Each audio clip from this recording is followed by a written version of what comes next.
আমি তোমাদেরকে ইতিহাস বলছি। ইতিহাস ফিরোজ শাহ তুগলক সম্পর্কে আমি তোমাকে বলছি। তোমরা সবাই জানো মোহাম্মদ বিন তুগলকের সম্বন্ধে আমি তোমাদেরকে বলেছি অন্য একটা ভিডিওতে। মোহাম্মদ বিন তুগলকের বংশধর এই ফিরোজ শাহ তুগলক। মোহাম্মদ বিন তুগলক পাগলা রাজা নামে খ্যাত হয়ে আছেন তার কিছু খামখেয়ালিপনা কাজের কর্মের জন্যে, এবং তার বংশধর এই ফিরোজ শাহ তুগলক। মোহাম্মদ বিন তুগলকের কোনো সন্তান ছিল না। তিনি নিঃসন্তান অবস্থায় 1351 খ্রিস্টাব্দে সিন্ধু প্রদেশের ঠাট্টা অঞ্চলে যুদ্ধ করতে করতে মারা যান। তখন তার শূন্যস্থানের জন্য সেখানে সাম্রাজ্যে বিশৃঙ্খলা দেখা দেয়। বিদেশি আক্রমণ, যুদ্ধ বিগ্রহ প্রভৃতি দামামা বেজে ওঠে এবং অরাজকতার বিশৃঙ্খলায় ভরে যায়।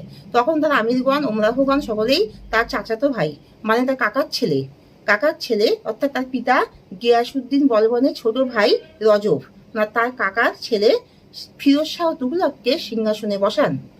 ফিরোজ শাহ তুগলক ইচ্ছুক ছিলেন না সিংহাসনে বসার জন্যে, কারণ তার সেইভাবে যোগ্যতাও ছিল না। কিন্তু সকলের অনুরোধে এবং সাম্রাজ্যের চরম বিশৃঙ্খলা ও অরাজকতাময় পরিস্থিতিতে তিনি সিংহাসনে বসতে বাধ্য হন। ফিরোজ শাহ তুগলকের পিতা ছিলেন রজব। তার পিতার নাম ছিল রজব। তিনি মুসলিম ছিলেন এবং তার মাতা ছিলেন একজন হিন্দু রাজকন্যা দীপালি বংশের রাজপুত বংশের পাঞ্জাবের রাজপুত বংশের হিন্দু রাজকন্যা। কিন্তু এই হিন্দু রাজকন্যার সন্তান হওয়া সত্ত্বেও ফিরোজ শাহ তুগলক হিন্দুদেরকে পছন্দ করতেন না। তিনি হিন্দু ব্রাহ্মণদের উপর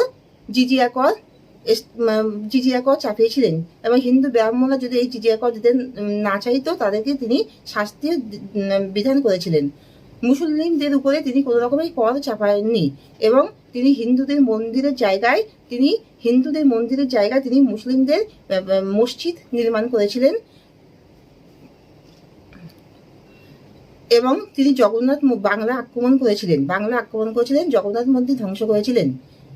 সকলে আশ্চর্য হয়ে যায় যে তার মাতা একজন হিন্দু হওয়া সত্ত্বেও তিনি হিন্দু বিদ্বেষী ছিলেন।